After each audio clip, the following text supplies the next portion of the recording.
WWE ரெஸ்லராக இருந்து ஹாலிவுட்டில் போயிட்டு சாதிச்ச நிறைய ரெஸ்லர்ஸ் இருக்காங்க. ஃபார் எக்ஸாம்பிள் டுவைன் ஜான்சன் இந்த மாதிரி நிறைய ஹாலிவுட்குள்ள நுழையறதுக்கான ஒரு கேட் ஓப்பனராகவே இப்போ WWE மாறிடுச்சு. கரண்ட்லி WWE ஃபேஸாக இருக்கக்கூடிய கோடி ரோட்ஸ் கூட ஹாலிவுட்ல என்ட்ரி கொடுத்துட்டாரு. ரீசெண்டாக ரிலீஸ் ஆயிருந்த நேக்கட் கன் அப்படிங்கிற படத்தில் சின்ன ஒரு ரோல் பிளே பண்ணியிருப்பாரு. அது மட்டும் இல்லாமல் லைவ் ஆக்ஷன் ஸ்ட்ரீட் ஃபைட்டர் மூவிலையும் நடிச்சிட்டு இருக்காரு. ஸோ இதுலயே தெரியுது WWE சூப்பர் ஸ்டார்ஸோட ஃபியூச்சர் பார்த்தீங்கன்னா ஹாலிவுட் தான். வித் தட் செட் இந்த வீடியோவில் எனக்கு பிடிச்ச top 5 movies of WWE wrestlers தான் பார்க்க போறோம். பட் தென் இந்த மூவிஸ் எல்லாம் பார்த்தீங்கன்னா WWE ரெஸ்லர்ஸ் தான் ஹீரோவா பிளே பண்ணியிருப்பாங்க. சைட் ரோல் அந்த மாதிரிலாம் இல்லை, இவங்க தான் மெயின் ரோலே. நம்பர் 5ல பார்த்தீங்கன்னா டீன் ஆம்ப்ரோஸ் நடிச்ச 12 ரவுண்ட்ஸ் 3. இந்த படம் வந்து பார்த்தீங்கன்னா 2015 ரிலீஸ் ஆயிருந்துச்சு. நம்ம டீன் ஆம்ப்ரோஸ் ஏகே ஜான் மாக்ஸ்லி பார்த்தீங்கன்னா ஒரு காப்பா பிளே பண்ணியிருப்பாரு. உண்மையாவே அவரோட கேரக்டர் WWEல பார்க்குற அந்த கேரக்டரை இந்த மூவில அங்கங்க யூஸ் பண்ணியிருப்பாங்க.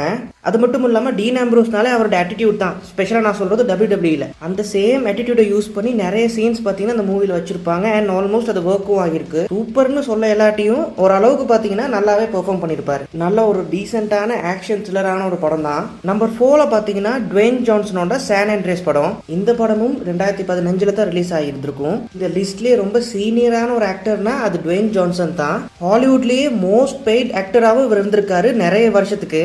பட் தென் டுவைன் ஜான்சன் அந்த ஆக்ஷன்லாம் தாண்டி அவரோட மாஸ் ஃபிகர் எல்லாம் தாண்டி ஒரு பயங்கர பெர்ஃபார்மரா தெரிஞ்ச ஒரு படம்னா அது வந்து கண்டிப்பா சான் ஆண்ட்ரேஸ் தான். ஒரு மெசிவான எர்த்குவேக்ல இருந்து எப்படி அவர் ஃபேமிலியை காப்பாத்துறான்றது தான் கதையே. இதுல ஒரு ஃபன் ஃபேக்ட் பாத்தீங்கன்னா இந்த டுவைன் ஜான்சன் வந்து உண்மையான ரெஸ்கியூ டீமோட சேர்ந்து பிராக்டிஸ் பண்ணிருப்பாரு இந்த ஸ்பெசிபிக் ரோலுக்காக.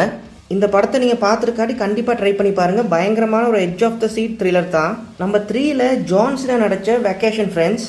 ஜான்சனாவை நீங்கள் நிறைய சீரியஸான ரோல்ஸில் தான் பார்த்துருப்பீங்க WWEல. அதே மாதிரி ஹாலிவுட்லேயும் பார்த்தீங்கன்னா சீரியஸான ஒரு ஆக்ஷன் ஹீரோவை தான் அவர் ட்ரை பண்ணியிருப்பாரு. பட் அந்த அளவுக்கு பார்த்தீங்கன்னா அது ஒர்க் அவுட் ஆகியிருக்காது. அண்ட் தென் அவர் காமெடி ரோல்ஸ் ட்ரை பண்ணி சக்ஸஸ் ஆன ஃபர்ஸ்ட் படம் பார்த்தீங்கன்னா அது வெக்கேஷன் ஃப்ரெண்ட்ஸ்னு தான் கண்டிப்பாக சொல்லலாம். இந்த படத்தோட ரிவ்யூஸும் பார்த்தீங்கன்னா பயங்கரமாக இருந்துச்சு. ஜான்சனா பார்த்தீங்கன்னா உண்மையாகவே அவரோட காமெடி சென்ஸ்லாம் பயங்கரமாக இருக்குது. அவரோட காமெடி டைமிங் எல்லாம் பார்த்தீங்கன்னா பயங்கரமாக இருந்துச்சு அப்படின்ற மாதிரி. இந்த படம் வந்து பேசிக்காக 2 கப்பிள்ஸ் வந்து வெக்கேஷனுக்கு போவாங்க. அங்கே அவங்க எதிர்கொள்கிற நிறைய விஷயங்களை ஃபன்னாக காட்டியிருப்பாங்க. பயங்கர வைல்டான காமெடி நிறைய இருக்குது. ஸோ கண்டிப்பாக ஒரு 18+ படம் தான் இது.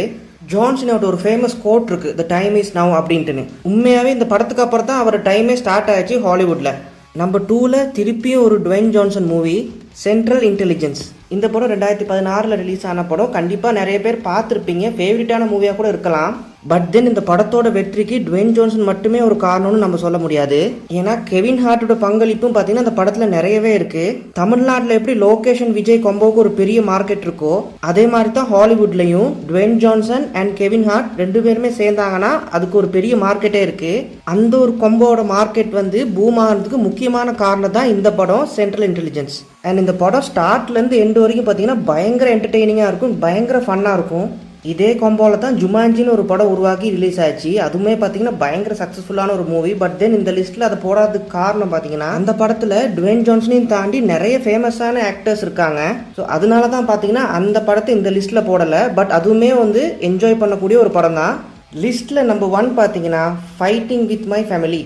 நிறைய பேர் கண்டிப்பாக அந்த படத்தை கேள்வி கூட பட்டிருக்க மாட்டீங்க.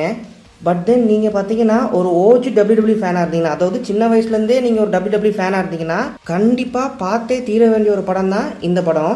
நிறைய WWE ஃபேன்ஸோட ஃபேவரட் ஃபீமேல் ரெஸ்லர் கனவு கண்ணி இந்த மாதிரி என்ன வேணாலும் சொல்லலாம். அந்த லிஸ்ட்டில் கண்டிப்பாக நிறைய பேருக்கு ஏஜே லீ இருக்கும், அப்படி இல்லைன்னா பெக்கி லிஞ்ச் இருப்பாங்க. பட் தென் நிறைய இந்த பழைய ரெஸ்லிங் ஃபேன்ஸ்க்கெல்லாம் பார்த்தீங்கன்னா ஒருத்தர் இருப்பாங்க, அது வேற யாரும் இல்லை, பேஜ். ஸோ பேஜோட ரியல் லைஃப் ஸ்டோரியை தான் படமாக எடுத்திருக்காங்க ஃபைட்டிங் வித் ஃபேமிலிங்கிற பேரில். அண்ட் இந்த படத்தை ப்ரொடியூஸ் பண்ணது வேற யாரும் இல்லை, நம்மளோட டுவைன் ஜான்சன் தான். ப்ரொடியூஸ் மட்டும் இல்லாமல் டுவைன் ஜான்சனோட ஒரு சின்ன கேமியோ இந்த படத்தில் இருக்குது. நிறைய பேர் லைஃப் ஸ்டோரியை பற்றின படமா ஐயோ போராக இருக்குமே அப்படின்னு நினைப்பீங்க. பட் தென் நீங்கள் ஒரு WWE ஃபேனாக இருந்தீங்கன்னா இந்த மூவியை கண்டிப்பாக ட்ரை பண்ணி பாருங்கள். உங்களுக்கு ஃபன்னாக இருக்கும், அட் த சேம் டைம் ரொம்ப இன்ஸ்பைரிங்காகவும் இருக்கும். ஸோ தட்ஸ் இட் கைஸ், இதுதான் நம்மளோட லிஸ்ட்டு. இதை தாண்டி நிறைய மூவிஸ் இருக்கும், கண்டிப்பாக நான் மிஸ் பண்ணியிருப்பேன். அந்த மாதிரி உங்களுக்கு தெரிஞ்ச மூவி ஃபேவரட்டான மூவியை கமெண்ட்டில் மென்ஷன் பண்ணுங்கள். அண்ட் நம்ம சேனல் பார்த்தீங்கன்னா it's all about gaming and WWE. So அந்த டாப்பிக்கில் உள்ள வீடியோஸ்லாம் உங்களுக்கு பிடிக்குன்னா கண்டிப்பாக சேனலை சப்ஸ்கிரைப் பண்ணி வச்சுக்கோங்க. And see you soon guys in another video.